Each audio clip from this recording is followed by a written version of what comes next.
দীর্ঘ সময় ধরে বাংলাদেশের আকাশসীমা ব্যবহারের এয়ার নেভিগেশন এবং ওভারফ্লাইট চার্জ পরিশোধ করছিল না স্পাইসজেট। বাংলাদেশের পক্ষ থেকে বকেয়া মেটাতে বারবার তাগাদা ও নোটিশ পাঠানো হলেও তাতে খুব একটা কর্ণপাত করেনি ভারতীয় এই এয়ারলাইন্সটি। অবশেষে কঠোর অবস্থানে গিয়ে নিজেদের আকাশপথ স্পাইসজেটের জন্য পুরোপুরি বন্ধ করে দিল বাংলাদেশ।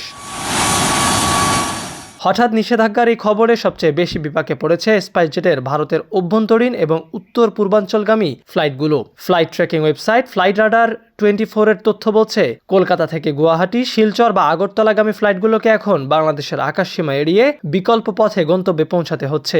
দীর্ঘ এই পথ ঘুরে যাওয়ার কারণে যেমন যাত্রীদের সময় নষ্ট হচ্ছে, তেমনি এয়ারলাইন্সটির জ্বালানি ও পরিচালন ব্যয়ও বেড়ে গেছে বহুগুণ।